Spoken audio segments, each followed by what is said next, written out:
Hello and welcome to episode 219 of Retro Encounter, RPG Fane's weekly podcast of many topics. I'm Mike Sollosi, and today we're ringing in the new year with what's sure to be a topic that is of interest to our audience. We're going to talk about the PlayStation and rank RPGs within the PlayStation. The last time we did an episode like this was for the Super Nintendo over a year and a half ago, and that had a pretty good reception, so I think that we're going to do well this time as well. But this podcast episode technically wasn't my idea. Let's tell them about it. Zach Wilkerson. Hey there. Thought that it would be awesome to kind of have a sequel episode to the Super Nintendo one.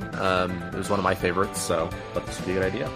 Right, and you put that suggestion into our sort of big ideas board, and when the 25th anniversary of the PlayStation landed last month, we had the idea, hey, maybe it's time for that PS1 ranking episode we've had sitting around for a while. But joining Zach and I are Alana Hagues. Hello, everyone. And Audra Bowling. Hello. So, listeners, if you have qualms or dislikes about our list of PS1 rankings, now you know exactly who to complain to. Because this list is a compilation of 4 lists that each of us submitted. We used a pretty simple point ranking system to compile a top 10. So this isn't a case of there weren't any write-ins, there's no editorial from me or the other Mike or anything. This is each of the 4 of us making a ranking and then combining those rankings into a top 10. Listeners, we aren't exactly playing hard and fast with what counts or doesn't count as a PlayStation release. For example, Chrono Trigger is not on the list. Chrono Trigger was on our SNES list over a year ago, even though it was released as a PlayStation game. I think that's because the 4 of us sort of think of Chrono Trigger as a Super Nintendo game, so it's not on the PlayStation list. However, there's at least one game on the list that began life as a Sega CD game. You can probably figure out which one that is. I'll leave it to your imaginations. But how many people had a Sega CD? Like, seriously. That's the first fair point. And the second fair point is, I think all of us that put those former Sega CD game or games on these lists sort of identify with the PlayStation version as it being a PlayStation game and not necessarily a Sega CD game. So we're also the definitive version as well. So I mean, I think the best version.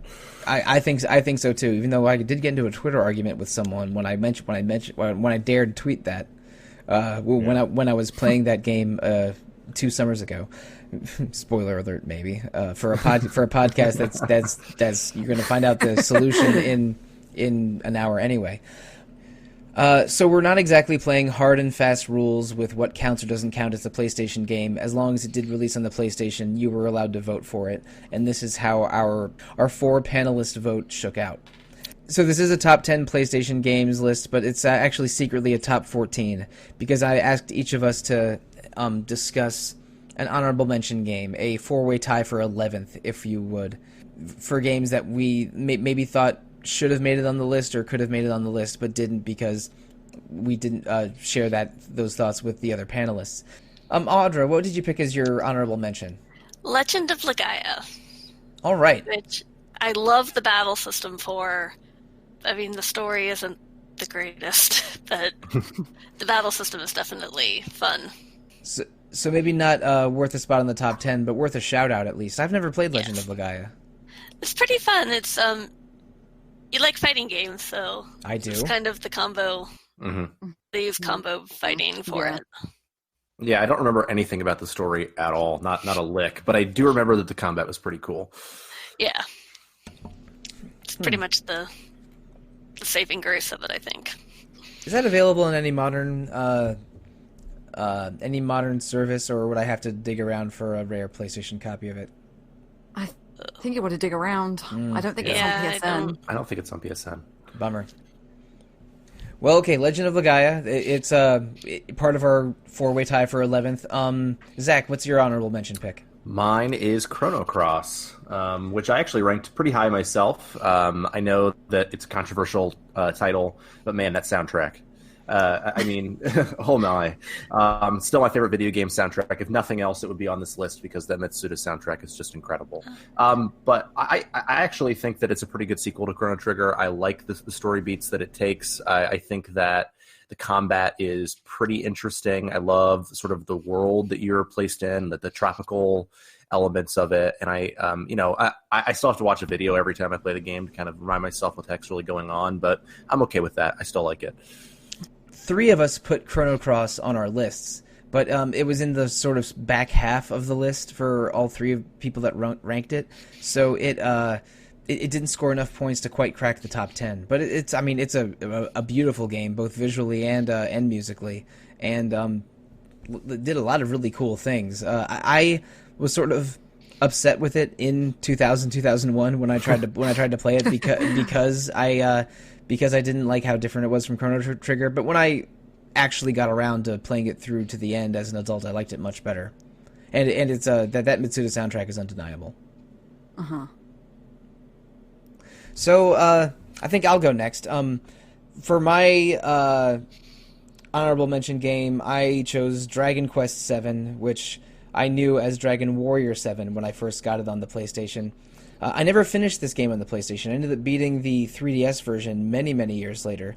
But as a Dragon Quest game for that time, it's good Dragon Quest, but it's also the most Dragon Quest. Because that game is 110 hours if you play it through to the end. Just insane. Yeah, and it's good. Like, I think that the story it tells is pretty interesting, and the further you get in, the sort of more interconnected all the different vignettes you're playing are. And I mean, there's literally a fitting puzzle pieces together motif in the game, and that works on sort of a both on the like moment to moment scale and sort of the big picture scale. I think it's one of the better Dragon Quest stories, and I adored it when I played it on the 3DS. And on the PS1, I was playing it in the early 2000s, and I got waylaid. I think I stopped playing it right when I started college. But it's slow moving, but very, very good. Maybe it shouldn't be someone's first Dragon Quest game because you got to get used to that pace. You got to get used to that pace before you try 7. But it's a very, very good one, and I recommend it. I put it on my list, but I was the only person that did. So honorable mention is exactly the time and place to shout out Dragon Quest VII. I mean, when we did the which Dragon Quest is Dragon Best, I think that I put it in my top 3 or 4. It's actually one of my favorites in the series, but like you, I didn't finish it on the PlayStation because those opening hours were such a drag. Yeah, and I just couldn't get through it, and so that's why I didn't put it on the list for me personally. But if this is a 3DS list, oh yeah. Yeah, if I were to rank all my favorite Dragon Quest games, and I have, I think it finishes around 4th or 5th for me. It's like I love Dragon Quest. It's one of my favorite RPG series ever, and this is a really, really good one of those. But Dragon Quest isn't for everyone, and as such, it didn't rate. I haven't played it, so I can't comment. Yay. I haven't yet either. The 3DS one is real, real good. I have all the 3DS Dragon Quest, so someday. That's a good way to play it. And they changed the class system in it, probably for the better. It basically makes it less breakable, but also faster moving. Oh, good. But anyway, yeah, the 3DS version of Dragon Quest VII is great. The PS1 version of Dragon Warrior 7, also great, but super long. But Alana, what's your pick for honorable mention? So I guess this sort of falls into the remit of was originally released on another console because I picked Grandia, which was originally a Sega Saturn game over in Japan. Yeah. And I think Grandia falls into a special category for me of games that make you feel like an adventurer. Like, it's got such a youthful and fun spirit that it was really infectious. I played Grandia 2 before Grandia, so I was not expecting it to be quite as delightful and fun as it was, because Grandia 2 is very much the opposite. But it was really fun. It's pretty short. I think it's about 35 hours, but like the dungeons in it are pretty terrible. And I think that's the reason I ranked it quite high on my personal list, but to be honest, anything after the top 4 was kind of a free-for-all for me. Like, I've got really fond memories of playing Grandia 4 or 5 years ago for the first time. Combat is obviously outstanding. Like, that's the first time we got to see Grandia's combat, and they only improved on it in later games. I just think it's a really solid game that makes you feel like a real adventurer, and I don't think there's many games that make you feel like that. Like, there's no, like, we must save the world. I mean, you do eventually, obviously, but, like, this is kind of just like, I want to be like my dad and find treasure and go and find undiscovered ruins and things like that. Like, it's just super wholesome. I think that's why it sticks with me so well. Yeah, Justin didn't have world-threatening stakes or even home-threatening stakes thrust upon him early on. Right. He just wanted to be an adventurer from the beginning, and that there's something very appealing about that. Like Grandia is a really optimistic game. And I really loved it the first time I played it. Unlike Alana, I was able to figure out my top 7 or 8 pretty easily. Let's say top 8, and I just had a hell of a time figuring out what to put for my final 2 spots.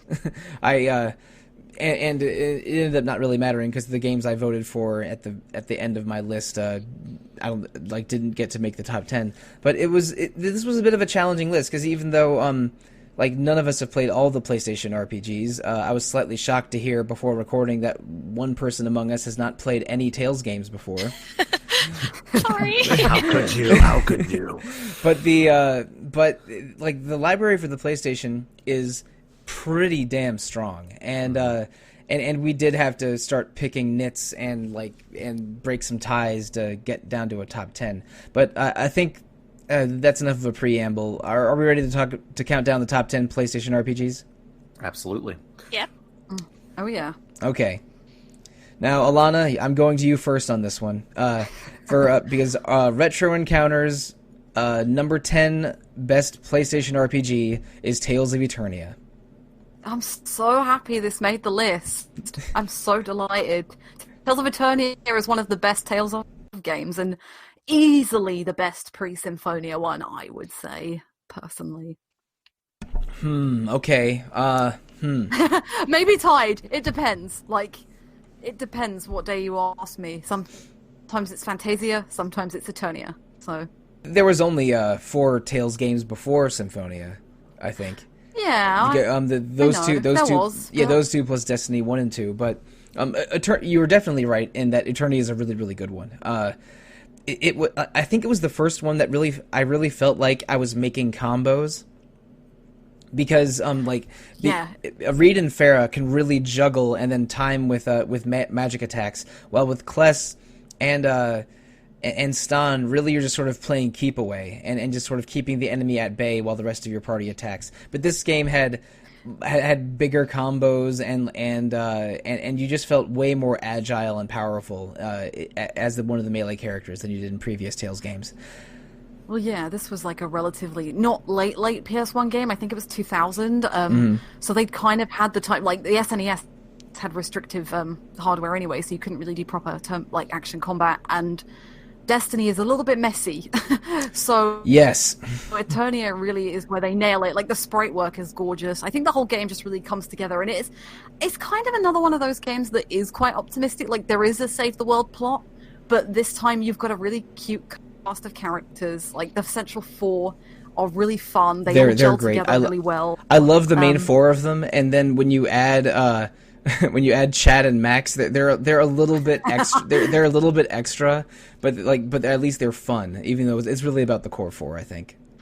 Yeah, and it's got a really interesting take on the Tales of series is known for reusing different themes. So you have the two worlds theory in this one, but it's a really nice take on it as well, because they can directly look at each other and see each other from by looking through telescopes. So you can see Eternia and Celestia from each other, from the other planet, which I think is really cool. I mean, Symphonia really is averaging Tales of Eternia and Tales of Fantasia together, pretty much with the environmental theme and the two worlds theme. But yeah, Eternia was by far the best playing Tales of game until you got to until Symphonia a few years later, and has just really good core ideas and main cast. And this is a horrible of me, and I was a awful teenager, and none of you should ever do this. I played through Tales of Eternia up to the second disc, and then but it turns out my disc 2 was scratched, and I couldn't go forward. So I went to a retro gaming store and traded it in, and they only tested the first disc. Oh no!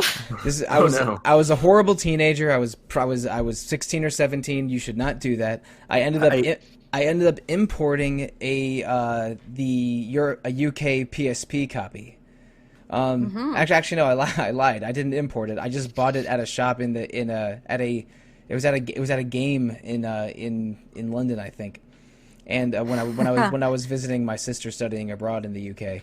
If it makes you feel any better, I did the exact same thing with the game that is later on this list that was very, very, very valuable at the time. So I was also 16 or 17. So I have some idea which game it is. But anyway, so yeah, I ended up in 2010 or 2011, whenever I went to England, I forget when, is when I finally beat Tales of Eternia on a PSP copy, because my disc 2 was scratched, and this is a 3-disc game. Yeah, you need that to continue. I was able to save, do the end game save, but then it wouldn't let me. It would freeze on the very first screen of disc 2. So I'm pretty sure it was just a damaged disc 2. Yeah, probably. I actually played it on the PSP because that's the only way we got it. But, that's true. You can tell it's a PS1. Yeah.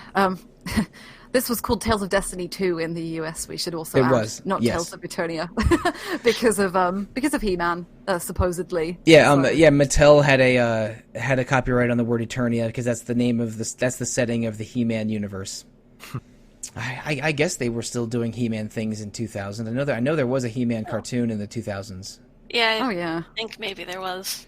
For similar reasons, Dragon Quest had to be Dragon Warrior for decades in the U.S. because there was a tabletop RPG called Dragon or a pen and paper RPG called Dragon Quest, and it wasn't until that lapsed in the early 2000s that Dragon Warrior became Dragon Quest in North America. But okay, enough about copyright claims. Tales of Eternia, very strong, number 10 on our list. Alana and I were the only two people that voted for it, but we hold it in high enough esteem that it was able to crack the top 10. And similar deal, 2 people voted for the game that finished 9th on our list, and it was the 2 people besides Alana and I. Zach, let's talk about Suikoden 1. I'm always down to talk about Suikoden. It's certainly not as good as its sequel, which may come up later in this podcast. But no. Maybe. But it does so many things right early on in terms of a PS1 RPG. I mean, I think it's one of the very first ones that was released from the PS1. So, the 2D sprite-based graphics. It's very early. It was 95 or 96, so definitely an early one.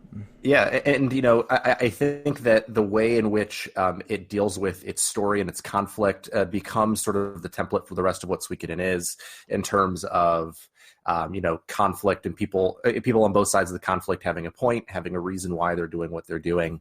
And the characters are really strong, and I like and the combat is so snappy. It's one of the best things about Suikoden. It's like you can go into those fights and they just kind of roll through really quickly.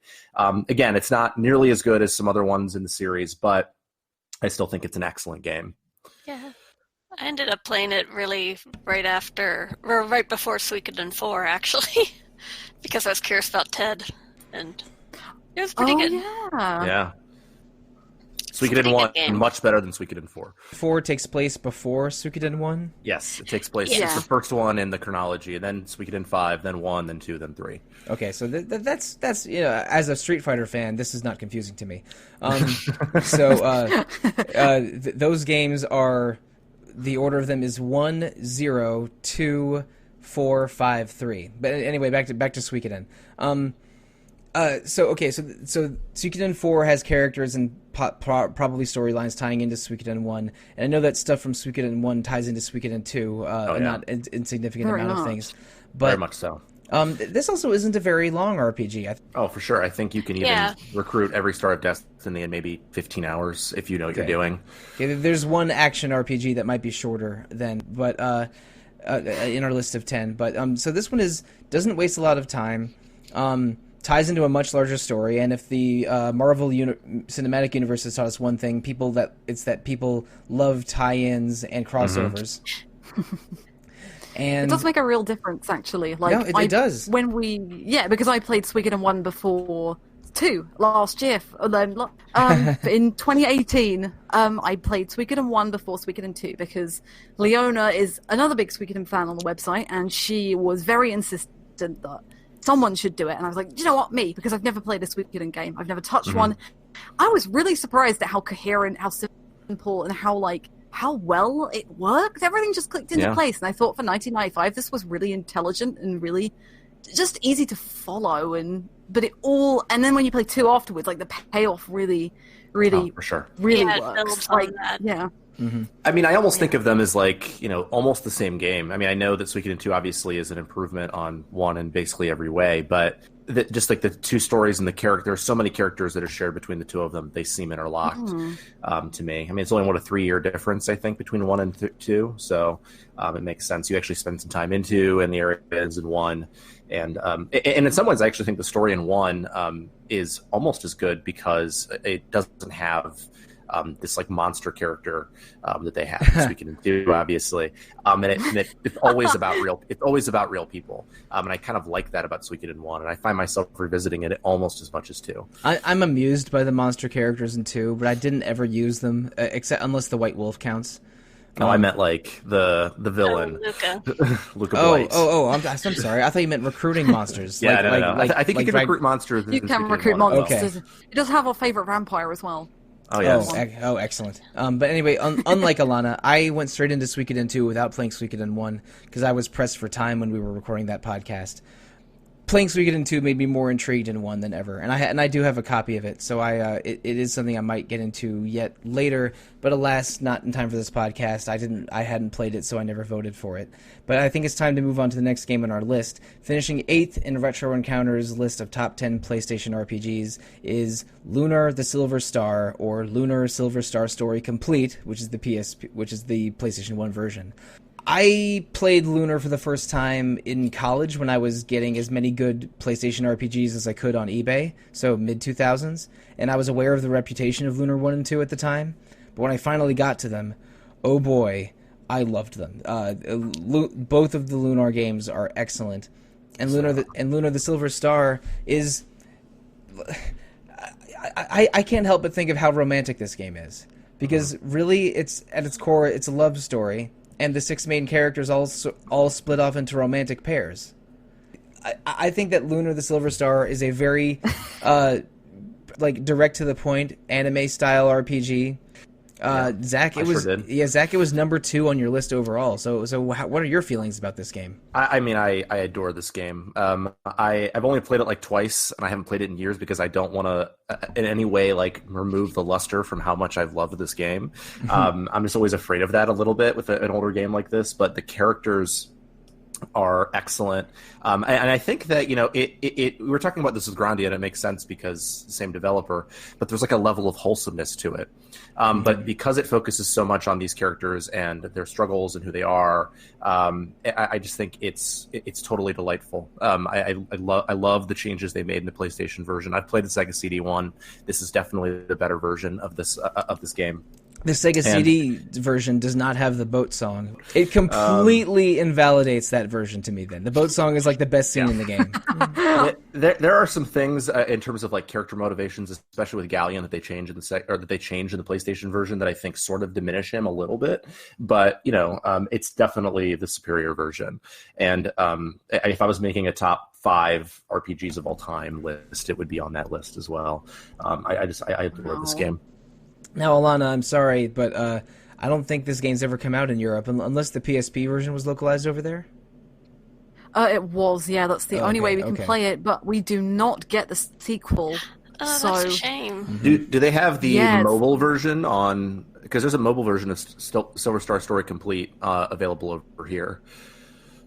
I don't think so. I'm going to check after the podcast. But Rob Fenner told me about that version. It does exist, but it's messy. There's that's what I've heard. And like things like enemy respawns will sort of be restored at unpredictable times. So making the game's grind, which is already a healthy medium, into much more intense.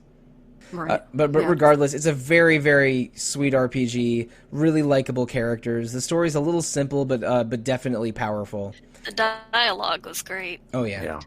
I mean, I know people give working designs a hard time sometimes, but actually, outside of the pop culture references, I think that they do an excellent job with the Lunar games. The thing is, I do give them a hard time sometimes, but also for a while, they were the only group that was filling out this niche of this kind of game that a lot of people were interested in, and they were really the only group that was doing them, except for some in-house studios at like Konami making Suikoden and Namco localizing Tales are counterexamples to that. But Working Designs was going after games that were just not finding North American publishers, so you have to respect that hustle. Although I do think they went overboard with some of the pop culture references in other parts of the dialogue, but it's a well written, fun game in terms of its writing. Mm-hmm. All right, so that might not be the last Lunar discussion we have on this podcast. Just like Suikoden 1 wasn't the last Suikoden discussion that we'll have. Next, we're going to go into something that is another Konami entry on this list. Alana, Castlevania Symphony of the Night is maybe the best game in the whole series, and one of the best games in the PlayStation. Oh, geez, yeah, it's superb, and I'm amazed that it still holds up to this day. I mean, it's basically the template for hundreds of... I mean, a couple of... Obviously, every Castlevania game that followed it, but also hundreds of indie games. Like, hundreds of them. Like, this is Konami... Igarashi and a bunch of people at that studio going, this is what we're going to do, we're going to make it, this is make or break for this series, and they did it, and it was perfect. And like Symphony of the Night is hammy as hell. We've not mentioned any terrible voice acting yet. We've mentioned a lot of games with terrible voice acting. Mm-hmm. Symphony of the Night might top that, I think. Oh man, in terms of RPGs. For the whole list, I mean, looking down the line here, I mean, Tales of Eternia has some pretty bad voice acting in it. Grandia, anyone? Grandia is pretty bad. Yeah. I don't think there's any voice acting in Dragon Warrior 7 or Chrono Cross, but it's like the PlayStation was sort of the advent of large scale voice acting. Like these were the first games that had a lot of voice acting in them. Like I mean, like fighting games on the Super Nintendo had voice acting, but not a full script worth of a story that's mostly voice acted. So a lot of the fledgling voice acting performances on the PlayStation are pretty bad. One of my favorite PlayStation. They're iconic though. Yeah, one of my favorite PlayStation games is Mega Man X4, and oh boy, every single word in that game is just the worst. I love the voice acting in Lunar, though. Yeah, in Lunar it's sort of hammy, but I think it's I think it's better than Symphony of the Night. Endearing. Oh, yes, but like even the way Alucard says, "I'm interested in this," just I love even like normal lines seem stilted and weird, and I love it. But like Alana alluded to, this game was half of what spawned a genre. Like the nonlinear 2D exploratory action genre that Metroid started over a decade earlier sort of got pulled into more of an RPG space in Symphony of the Night, which added a leveling system and sort of different tiers of skills and like different ways of accomplishing actions other than just shooting. Because Alucard has transformations and spells and 100 weapons and a bunch of stuff that isn't just an arm cannon. The Metrovania genre is really the I think the 2D action ideas from Metroid with the RPG elements of Castlevania Symphony of the Night and Castlevania games going forward. And without those two halves, we wouldn't have, Time Spinner, which is a game that everyone should play. That game's amazing. And Bloodstained or anything. Yeah, and this darling fan favorite genre was like sparked by Symphony of the Night, and on its own, Symphony of the Night is still awesome. I played it in mid 2018 for a podcast episode with you, Alana, and it totally held up. It was a total delight to play that game over a couple days in last spring. Yeah, man, I just played it about a month ago, and it's excellent. Yeah, it's so breezy. You can beat it in 8 to 10 hours easily on a first go, and then every time afterwards, it's just you shave a little bit off, but yeah, like just the amount of customization that you have. The castle map is really excellent, and I think it's taken a long time for it to be bettered or even equaled. I know that everybody knows about the reverse castle thing, but that blew my mind as a kid. Oh, yeah. I still think it's really cool, and I love how the castle is specifically designed to work in that upside down format as well. I think that's really clever. They and did. the sprite work really holds up. It's a really clever twist, and it felt like a fair way to extend the game, because there's so much to do in the second castle. The Symphony of the Night's great. I should replay that in 2020. Like just take Halloween off from work and spend the whole day playing Symphony of the Night. You could do. It's also one of the best Michiru Yamane soundtracks. It's a really good. Oh, that soundtrack. Oh, Whew. Easily. Yeah, so good. Stunning.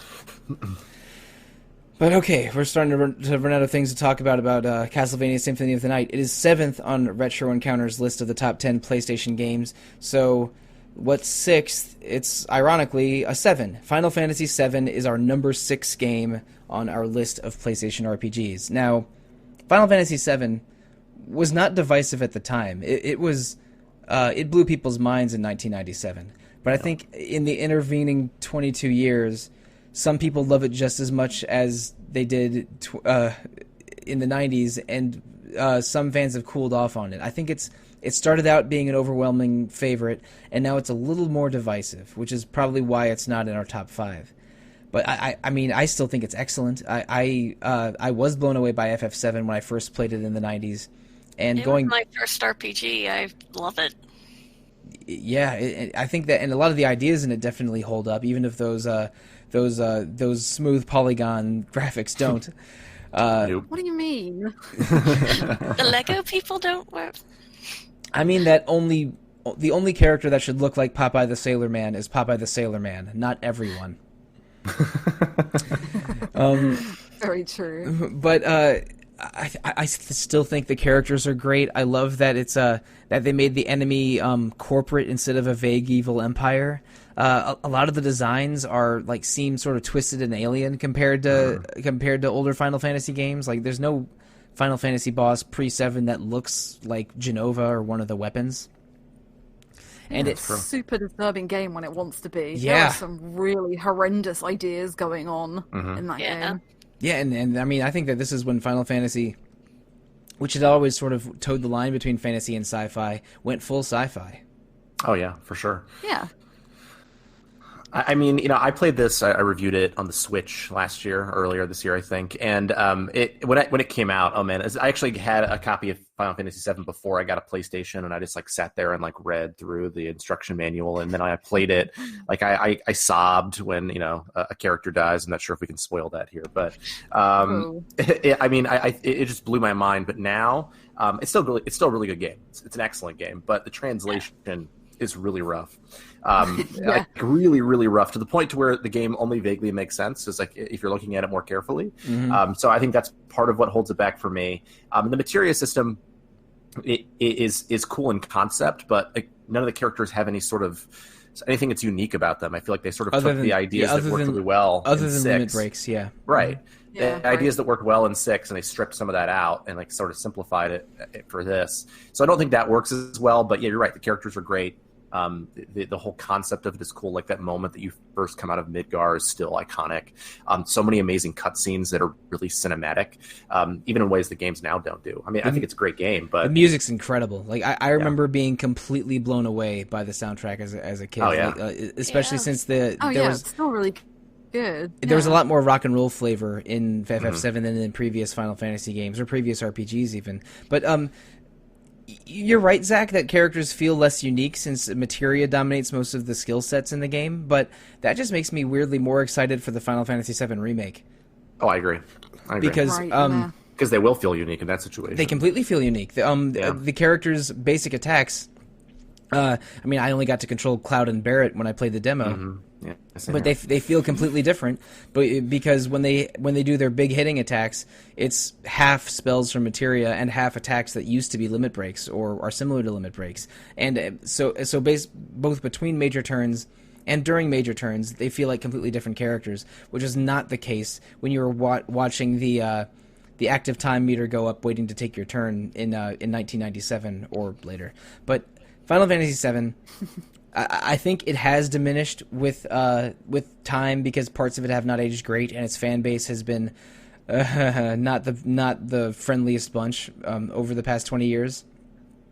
But but it's still excellent, and I don't think I've replayed Final Fantasy VII in at least 15 years. But there's a reason so many people are excited for that remake. This is a special game to a lot of people.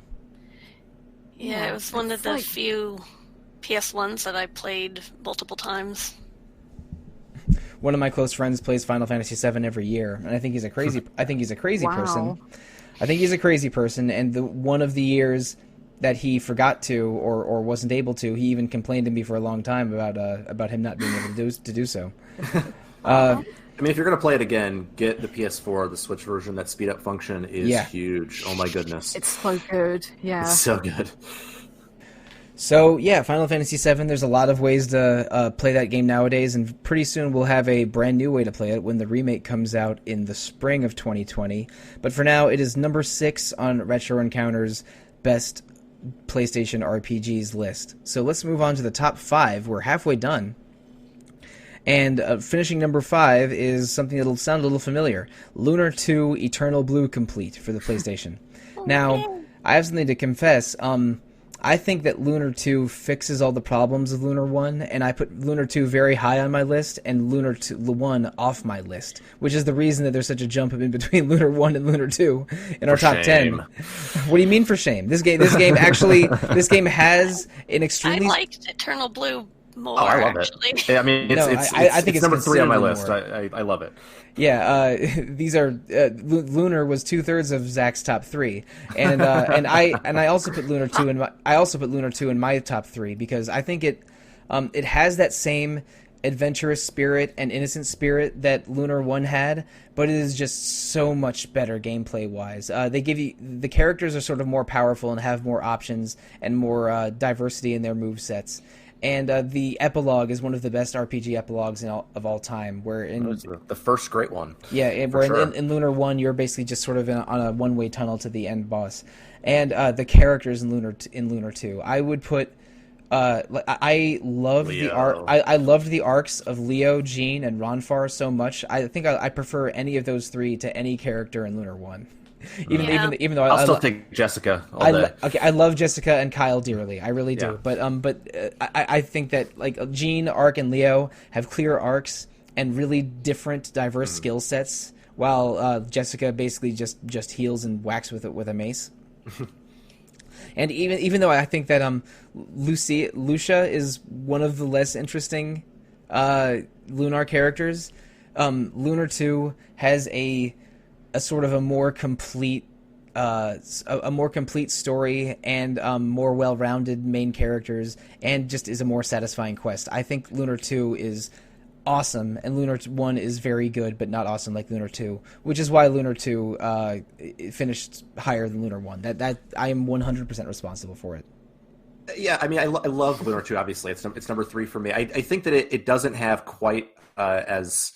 It doesn't feel quite as optimistic. I don't like the character interactions quite as much in Lunar 2. I mean, they're still amazing. I think that shoehorning in the villain from the first one into the second one is a little bit weird too. Yeah. So I have some weird issues with it here and there, but I mean, also shoehorning one of the major good guy characters from Lunar 1 into Lunar 2, even though the games are separated by over 1,000 years, was also surprising. Right. Yeah. I mean, I kind of like that he's there, though. I mean, that's fun.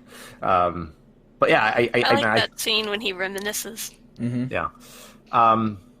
But no, the epilogue alone is enough to put it up there for me. And I might the Sega CD version is almost as good as this one if it wasn't for the magic point system where you're like you have to literally use a currency to save things. Mm-hmm. But there are actually some things about the Sega CD one that I like better. But this is still the best way to play this game. Yeah, I think the grind is about the same level of intensity as Lunar 1. Yeah, this version is actually... Lunar 2 for the PlayStation is actually harder than the one for the Sega CD. There's one fight on the Sega CD that is like very difficult, but other than that, it's not too bad. This one is actually more grind-heavy. Yeah, I think that Lunar 2's grind is interesting, a little different from Lunar 1's. Once you have a full party of 5 characters, It gets better. I think they ratcheted up the challenge for a lot of bosses, but also ratcheted up how powerful your party is, which makes the game a little bit more challenging. Still a bit of a grind, but really satisfying. And just I think, especially from a game design standpoint, Lunar 2 is superior to Lunar 1, and really one of the best PlayStation RPGs. Lunar 2 is excellent, and it makes me a little bummed out that Lunar 1 was the one that got remade twice and not its sequel. Yeah, I wish Eternal Blue had some PSP love. Mm-hmm. I wish Lunar 2 had some Europe love. Yeah, I mean, like, I would play. I know Rob Fenner is not a fan of the PSP version of Lunar, but if both of them had come to PSP, I would have played both of them or bought both of them. It's just that I don't want to play one without the other. Is that the sensible thing? Would you be able? You can play Silver Star Story without playing Eternal Blue. I mean, they're related. They're 1,000 years apart, but the stories definitely stand on their own. They stand on their own, absolutely. Right, okay. Yeah, and Alana, would you have a way to play a North American copy? Like maybe you would have to use a PC or something. Oh, I can probably find a way of doing it. Yeah, Right, I could just buy a US PS1. They're cheap enough, aren't they? Yeah. So. Oh, yeah. Those aren't hard to find. But Lunar 1 and 2 are a little hard to find. In fact, Zach, when you mentioned that you traded in it wasn't this. It wasn't Lunar 1 or 2. It's something later. I still got these copies full box complete. I bought them both brand new. Oh wow, okay. Yeah, I have Eternal Blue still. They're like one of my prized possessions. So I own both. I own both of them, but I only have the full box complete stuff for the first game. I definitely got both Lunar 1 and 2 when I was eBay and Amazon hunting in the mid 2000s. But for both Lunar 1 and 2, I played them twice each. Once when I first got them in the mid 2000s, and once for the podcast in 2018. And but fortunately, I felt like they held up. I really, really love both of the Lunar games, especially Lunar 2, because of the gameplay design changes it makes. But that's enough about Lunar 2. It finished 5th in our list. So moving on to number 4. Spoiler alert: there's a lot of Square in our top 4. But I won't say exactly how much, what, or where until the time comes. Finishing 4th on Retro Encounter's list of the top 10 PlayStation RPGs is Xenogears. Now, I have a confession to make, and I think after I had an argument with Caitlin about this, she stopped talking to me for a few weeks.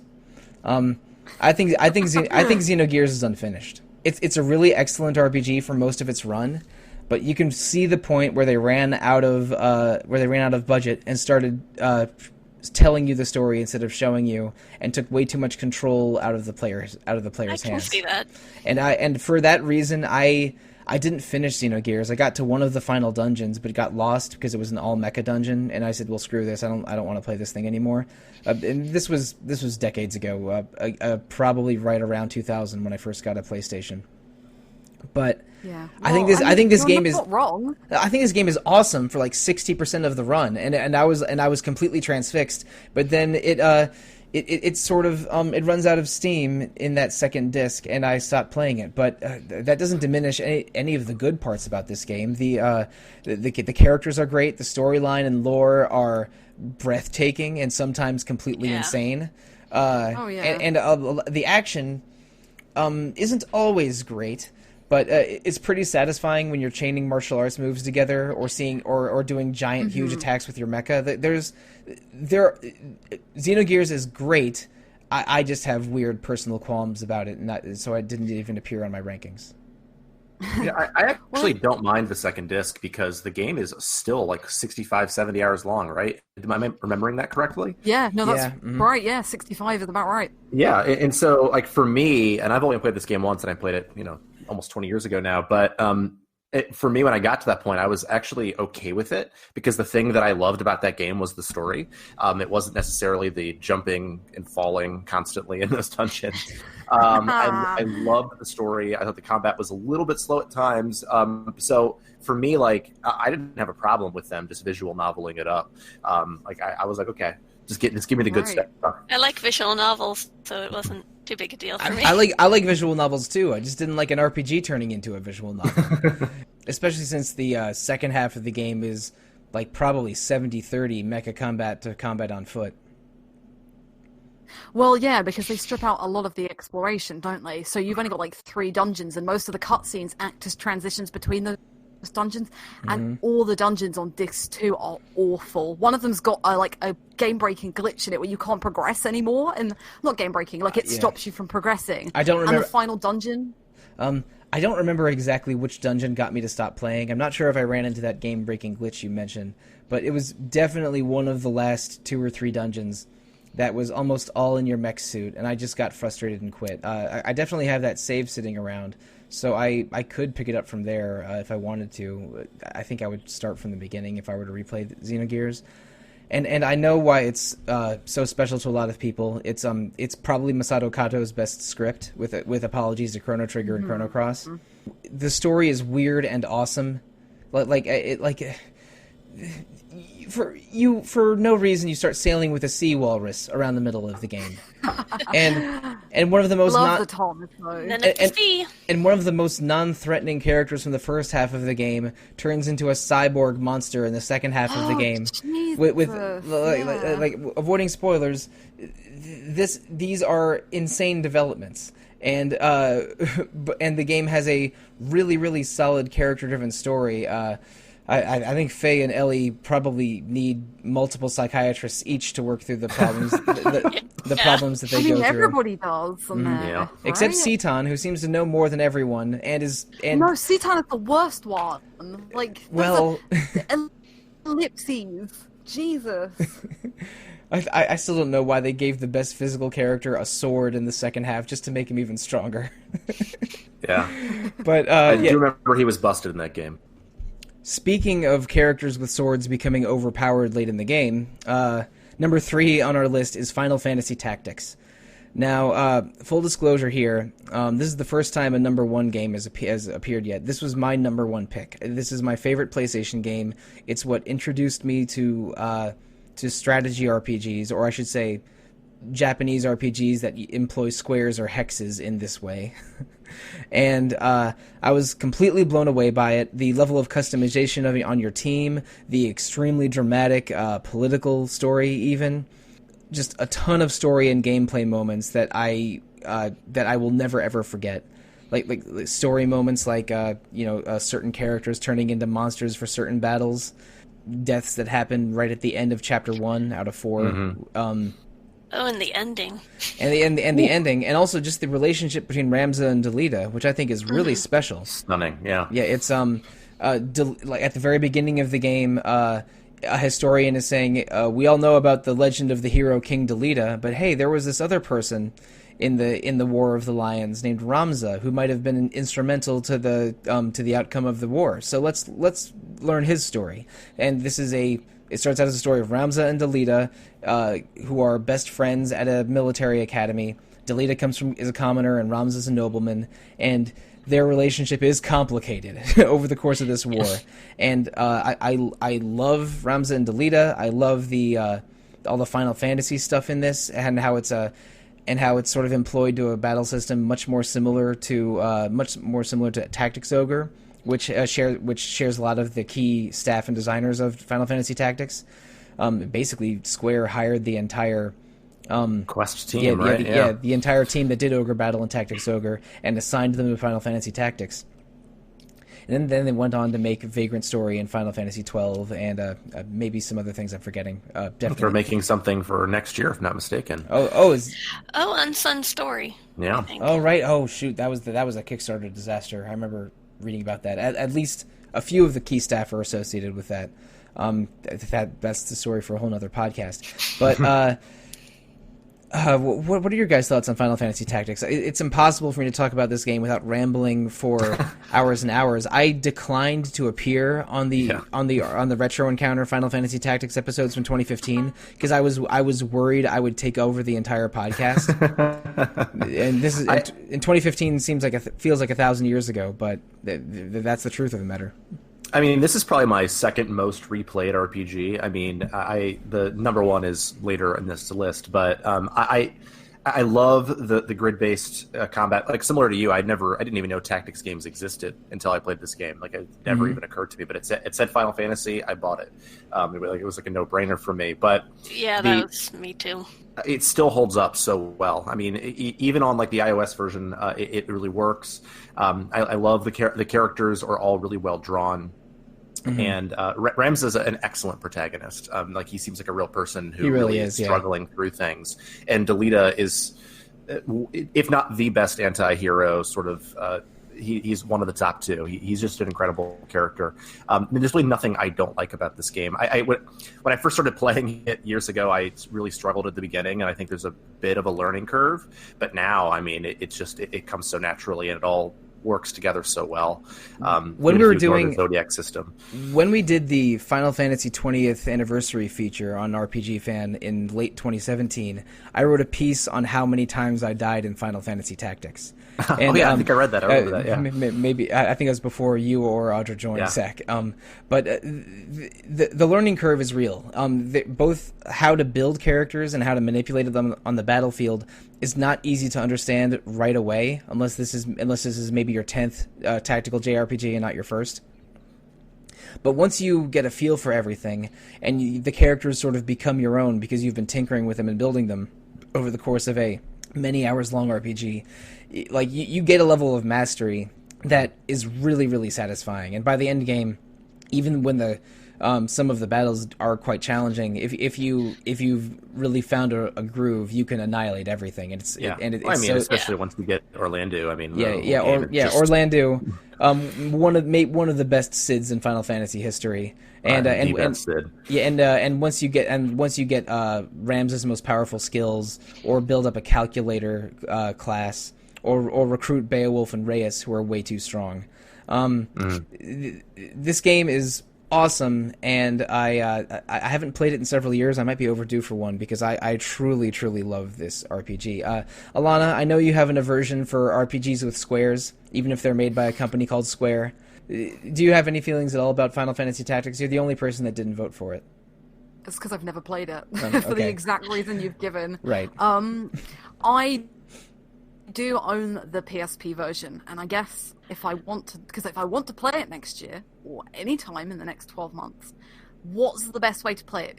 Because I know there's an argument for both PS1. I would say iOS, because it's because there's not the slowdown. Yeah, it's the same as the PSP version without the slowdown. It's a little bit wonky selecting the squares and like selecting the actions though on a touch screen for me. At least for me personally, I've only the PSP experience. I've only tried the iOS version on a friend's iPad. I put hundreds of hours into the PS1 and PSP versions. Yeah, it probably will upset people to know that I haven't played it, because I know how widely regarded it is among like RPG fan staff in particular. But I just tactical RPGs kind of not terrify me, but I don't enjoy them. I don't like the RNG. I don't like how long they are. I don't like how much building that has to go into it. Astoundingly, there is almost no RNG in Final Fantasy Tactics. Really? There's some percentages for attacking. For hitting and missing, and that's about it. Yeah. But Fire Emblem lives and dies by the RNG, because it governs even how many stat points a character will gain on a level up. In Final Fantasy Tactics, for hitting and missing there is an RNG, but the percentages are very set and manipulatable by the player. Mm-hmm. And you can calculate exactly how much damage will be done with any attack, but it will have a % chance to hit or miss. Fair enough. That's okay. So it's not quite as dominated by RNG as Fire Emblem, which, again, I had to read RNG guides about Fire Emblem when I was playing some of the Game Boy Advance ones years ago.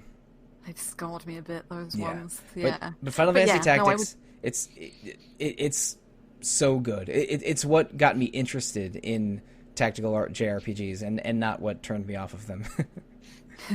No, I do totally want to play it. It's right up there. It's just I need to get over it, I think. Maybe I should get over Xenogears and fire up that thing again. Yeah, but your reasoning is kind of understandable, I think. I do think that second. Plus, I was an irritable teenager when that happened, and now I'm a considerably equally irritable adult, I guess. Alana, if it makes you feel any better, I don't love tactical RPGs, but I love this one. So I think it's worth a shot. Oh, this was my gateway drug into getting really way too into Fire Emblem in the 2000s and putting hundreds of hours into Disgaea games. So, yeah. Yeah.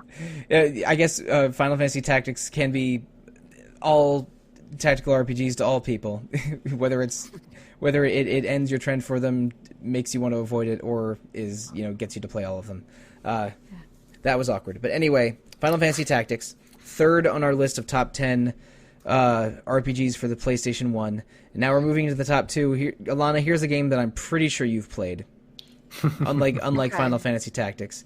Final Fantasy 9. Yeah. That was I've number played one. this one. That was number Nice. one on your list, so I assume you've It was. played it. Yeah, it absolutely is my favorite PS1 RPG. Maybe tied with Xenogears for different reasons, but Final Fantasy IX, at the time, we've got a special episode dedicated to it. Steph, I, and Keegan were on an episode together celebrating everything Final Fantasy IX back in 2017. And, at the time it came out, Final Fantasy VII was the pinnacle. This is what all RPGs should be like. Final Fantasy VIII went completely sci-fi, alien, weird, and everyone was really turned off. Then Final Fantasy IX kind of went right back to that steampunk fantasy style, and it looked much cuter on the outside, so a lot of people were very put off by it. It was one of the first RPGs I played, so maybe that's where the bias comes from. Just don't have any issues with this game, hardly at all. I think it charms the pants off of me every time I pick it up. Yeah, it's just so sweet and so endearing, but it's also so serious. If you start digging into Final Fantasy IX, it's probably one of the darkest stories in the series. Oh yeah, geez. Vivi has a crisis of identity, and Freya has an incredibly tragic backstory with her husband and her kingdom. Aiko, when you realize just how lonely Aiko's been her whole life, when you finally meet her, is just heartbreaking. Final Fantasy IX delivers on the drama, even though it feels less, I don't know, less angst-ridden than FF8 and less less dark visually than FF7 or FF8. But it brings back one thing that I loved about FF7 and hated about FF8. I don't hate FF8, but it's considerably lower on my list than 7 and 9.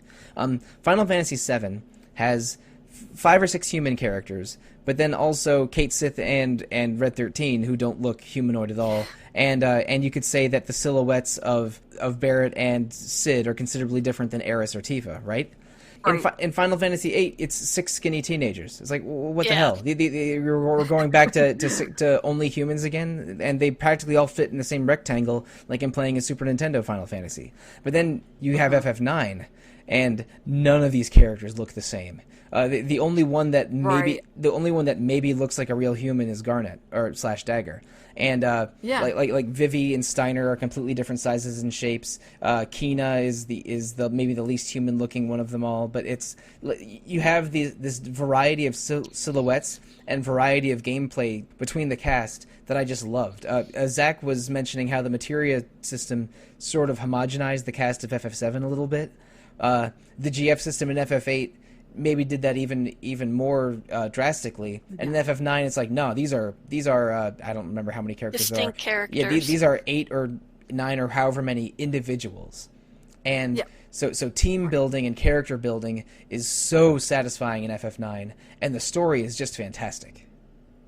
Yeah, they've all got locked jobs, so they are all inspired by previous jobs in previous games. And really the only 2 characters who are interchangeable are Aiko or Dagger, because they're both white mages. One is slightly better at summoning and white magic, and the other is better at healing. So that is the only real difference between them.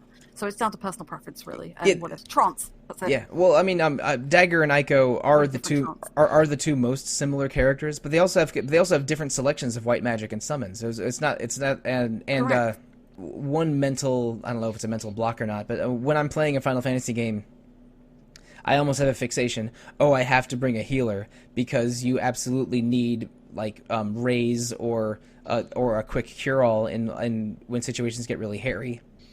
So if there was only one white mage in FF9, I might try to have that white mage in my party at all times. So giving us a second white mage might have, I think, actually was maybe a good idea. But you're right. These are basically all just really wild interpretations of classic Final Fantasy jobs. And if FF14's any indication, I really like it when they interpret classic Final Fantasy jobs in cool directions. But because of the character diversity and how dramatic the story is and how good the game design and systems are, I think this is one of the best Final Fantasy games, full stop, and really one of the signature RPGs on the PlayStation. Zach, you've been a little quiet. Are you an FF9 fan? I like it. It's just been a very long time since I've played it, so I can't comment on it with any sort of authority. I mean, I think I played it. I was super excited when it came out. I played it, I don't know, in like a week, and then that's the last time I played it. So I don't remember it super well, but I do remember liking it a lot. Oh, I don't know if I've mentioned this on podcasts before. This was the first PlayStation game I bought. Wow. Final Fantasy IV was my first RPG, but I thought it was called Final Fantasy II at the time. And I borrowed one of my friend that plays Final Fantasy VII every year. I borrowed his PlayStation to play Final Fantasy VII decades ago, and I would play PlayStation games at his house. But I didn't get a PlayStation until 2000. And so when I got my first PlayStation, or my only PlayStation, I didn't go through PlayStations like they were, like they were Kleenex or anything.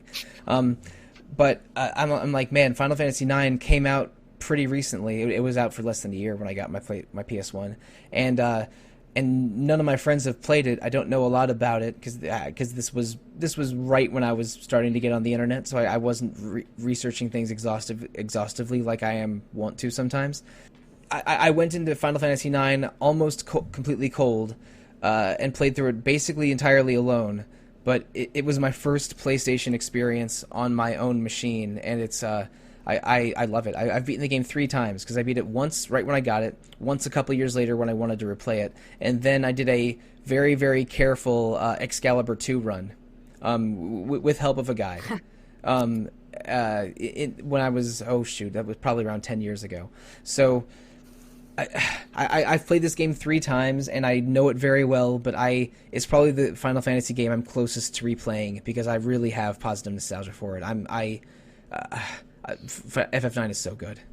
Yep, sitting on my Switch. I will definitely give it a whirl again sometime soon. I've thought about getting it for Switch or PS4 or Steam, but I never pulled the trigger on it because there's always other games I'm playing. But that will happen before too long, I think. It's just a matter of time.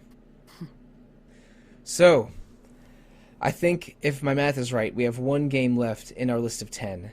And listeners, if you've been, if you're observant, you probably know what this game is.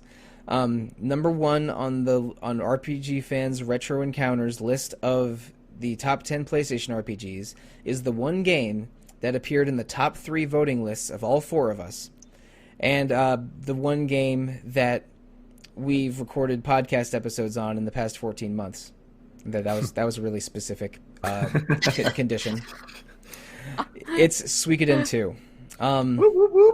I did not play Suikoden 2 until 2018. I knew it by reputation. I knew a little bit about what Suikoden was, and it completely floored me. Suikoden 2 is awesome. It's so good.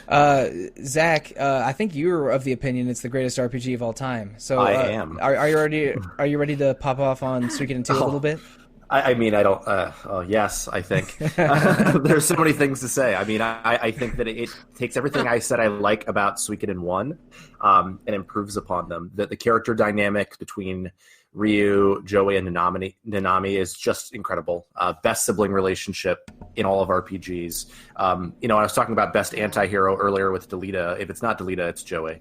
I think Joey and Delita are. Geez. They're very comparable, but not in a. I don't mean that in a reductive way. I mean they're both awesome and have similar roles, but I'm not trying to make a profound point other than both of them are amazing. No, I agree. They do an amazing job of weaving in so many different characters from Suikoden 1. Like Flick and Victor being 2 major characters again was like super delightful for me when I played it all those years ago, and they're still great characters. And it has, arguably the greatest JRPG villain of all time in Luca Blight, who is so despicable that he in any other JRPG, he would be the thing that defines the game. But I think that because the rest of the game is so strong and the other characters are so amazing, the combat is so fluid that he is not even the thing I think of first when I think of Suikoden 2. I had heard so much about Luca Blight that I assumed he was the main villain of the game and maybe even dominated the game. But when I played, it's like, wait a second, Luca Blight. He stops being a factor around the 60% mark. What's going on here? There's a lot more to this game than Luca Blight, but he is still awesome. I mean, if I could make one criticism of the game, it's that the tactical battles aren't amazing. I think they're okay. They're better than Suikoden 1 for sure. I wish they would just replace them with cutscenes. Yeah, I don't disagree with you. Although I still sort of enjoy them. They're much better, and they take a similar stance in Suikoden 5, and it's better there. But it's just. I've played this game at least 20 times, and I'll continue to play it. It's just so good. But it's also the game that I traded in because it had a scratch on it. So, yeah. I was very sad about that. But I also got a lot of money out of it. To have the perfect copy. Yep. Oh, jeez. I never owned this game on PlayStation. I only played it on I played it on my PS Vita when it got a digital release. I think the digital release came out in 2016 or 2017, but I didn't play it until 2018, which is well documented on this podcast. But I was so impressed, top to bottom, and I was maybe prepared to be a little bit contrarian about this. I was like, this game is so famous, everyone thinks it's so good. What if it sucks? I'll find out. And no, it turns out it's great. Yep. Yeah. Right. I went from Final Fantasy VII to Suikoden 2 and never looked back on RPGs afterwards. That is a stellar start. Yeah, that's a pretty good 1-2 combo. But Alana, you also played Suikoden 2 for the first time around the same time I did. And, I mean, we both thought it was great. Was there something that jumped out about it that we haven't brought up yet? Well, other than Necklord. Always Necklord. Yeah. Best boss theme. It's a really good boss theme. Really? Easily, yeah. I don't know, I just think Zach's hit it all. Like, I went in expecting this whole thing about, the Conqueror, Luca Blight, doing everything. And no, actually, it was the central three characters of Rio, Nanami, and Joey. Like, I was completely gripped from start to finish on their relationship.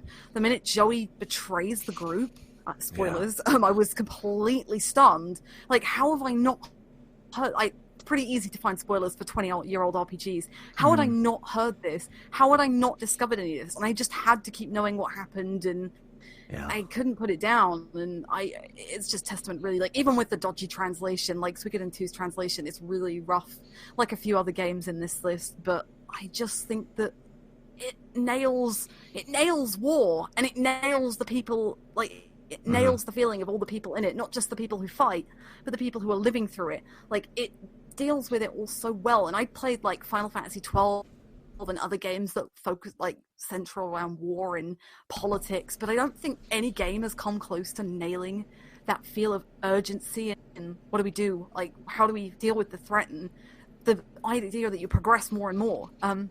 It's ridiculous.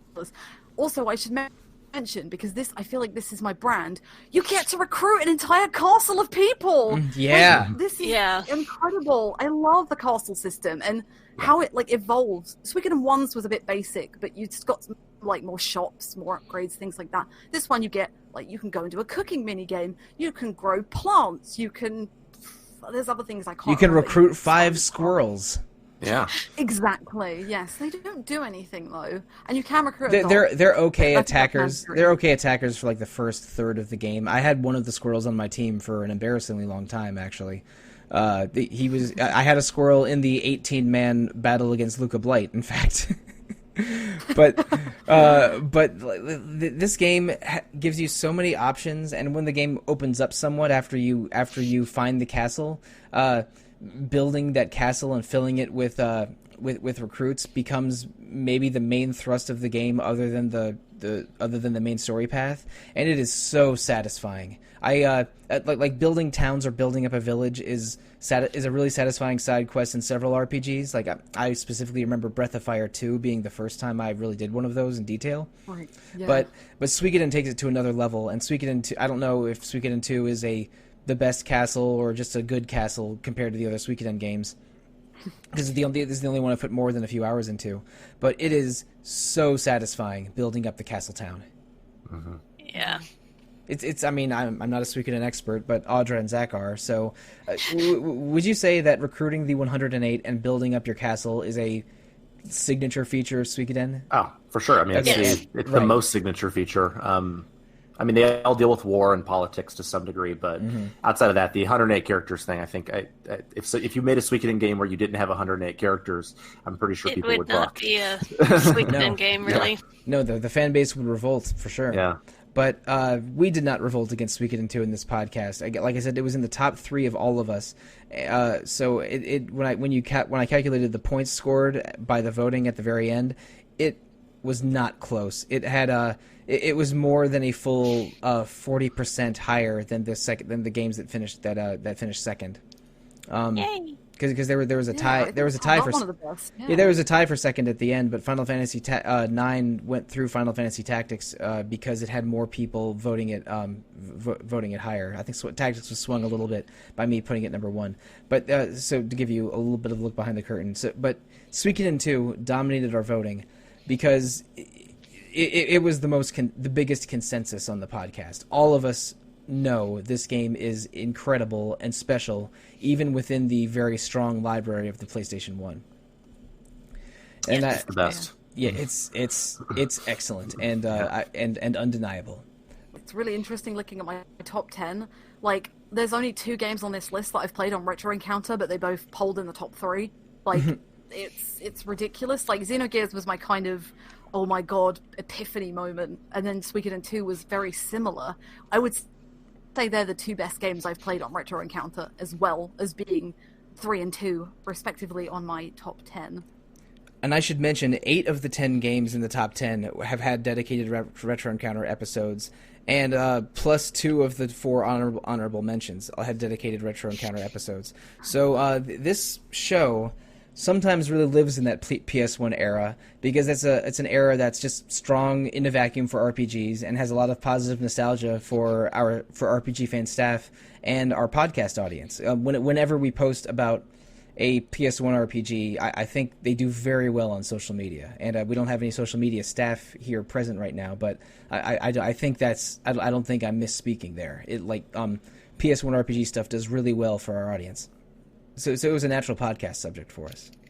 I reckon you could put 4 different people on this podcast and you'd have a totally different list, because we've missed things like Valkyrie Profile, Star Ocean 2, a bunch of other games. None of them. Yeah, also receiving votes, Parasite Eve, Breath of Fire 4, Persona 2 Innocent Sin, the couple that Alana mentioned, Wild Arms 1 and 2, Legend of Dragoon, which shouldn't be on any list of good things. Beyond the Beyond? Final Fantasy with winged people. Yeah, Final Fantasy VIII didn't make our list. We could make this a top 20, and the episode would be far too long, but we definitely wouldn't be lacking for conversation or discussion about it, because there are just so many good RPGs on the PlayStation, plus things like Legend of Dragoon. Now that I am less inclined to make fun of Kingdom Hearts, I guess Legend of Dragoon will be my official scapegoat game of 2020. Someone's and you've going to put beaten it on that one the poll. too.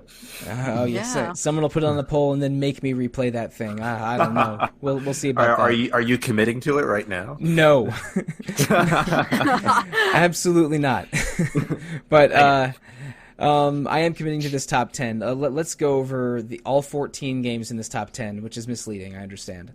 But first we have our 4 honorable mentions: Chrono Cross, Dragon Warrior 7, Grandia, and Legend of Legaia in alphabetical order. And then from ranked order from 10 to 1, Retro Encounter's top 10 PlayStation RPGs: Tales of Eternia, Suikoden 1, Lunar Silver Star Story Complete, Castlevania Symphony of the Night, Final Fantasy VII, Lunar 2 Eternal Blue Complete, Xenogears, Final Fantasy Tactics, Final Fantasy IX, and Suikoden 2. That is a murderer's row of 90s RPGs. Ooh, so good. Very good.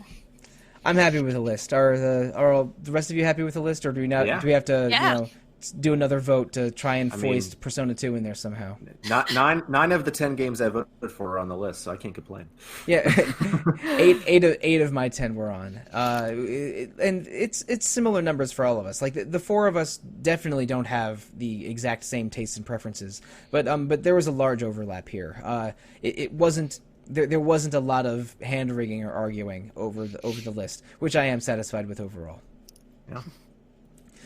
But I think that's about the end of the episode. Thank you, listeners, so much for listening to our thoughts on PlayStation 1 RPGs. Again, we could probably run the same podcast with 4 different panelists, and it would be just as good as a discussion because of the subject material being so strong and so appealing to so many people. But for the rest of the month of Retro Encounter, we do have it basically lined up. Next episode, we're doing a very special episode about the recent Cthulhu Saves Christmas, with accompanied by some of the staff of Z-Boyd Games. So for the first time in Retro Encounter history, we are going to have a special guest star talking about a game they worked on. So we're really excited to record that. We're recording it in just a few days, so I don't know how it's gone yet, but I'm hopeful. And following that, we are doing an episode on AI: The Somnium Files, probably my favorite overall story in 2019. Just like Dragon Quest XI last year, I want to do a spoiler cast on it because I'm just so desperate to talk to people about this game. And Alana can vouch for that, because how many excited messages did I send you while we were both playing this? How many? Yeah, it was ridiculous. So many. I was out of control. Yeah. Me too. Don't worry. But when you get to the end game of AI: The Somnium Files, you'll understand the feelings I was feeling, because that is an excellent game, and we're going to talk all about its story in a few weeks. It's worth it, Zach. If you can track it down at a reasonable price, it's. I've got a copy sitting on my shelf, and I just played the Nonary games in the last year. So what are you doing, bro? Come on. I don't know. All right. Reviewing games, I don't know, playing Suikoden 5. Well, tell me when you finish that, because I definitely have some questions about the Cyclops Killer and the old Cyclops Killer and our favorite invisible robot friend. AI: The Somnium Files is great. We're having an episode all about it in a few weeks. But also in January, more specific to what this podcast is about, we're having 2 episodes on Suikoden 5. And that's going to be a lot of fun. I know that game won a poll that we held just after Retro Encounter episode 200. So those episodes are finally coming in January 2020. And Zach, I know you're looking forward to talking about that one. I am. I'm replaying it right now. It holds up. It's really good. It's not Suikoden 2, but it's close, actually. It really is. Excellent. And I think it's early enough to talk about this, or I should say late enough to talk about this. It's the right time to talk about this. In February, we are doing 2 episodes on Nier Automata, which is one of the less retro Encounter games we've played, because that game only came out in 2017. But only so good. No, already 3 years old almost. Yeah, but that game has a lot of dedicated fans. I am one of them. And I have not played it yet. I started playing it. As of this podcast, I think I'm just a few days earlier, so I'm really looking forward to how that goes. Mostly, though, I just need to have better context for the Nier raids in Final Fantasy XIV. That's the real reason to play this game, of course. Trust me, it's worth it. Okay, it's so good. I'll take your word for it, but I have not actually started it yet. But listeners, you can look forward to 2 episodes on Nier Automata in February 2020. So that's enough for what we have coming up in Retro Encounter. How about some other podcasts? RPG Fan is host to 4 podcasts, including the one you're listening to right now. They also have Random Encounter, which is about current events and randomness. Rhythm Encounter, which is about RPG music, but has not had an episode in quite some time. And also Phoenix Edge, which is a podcast mostly about current events that is hosted live on YouTube every week. Please check out all 4 of those, Retro, Random, Rhythm, and Phoenix, and leave reviews on however you are listening to these podcasts. We appreciate all of the feedback you can provide.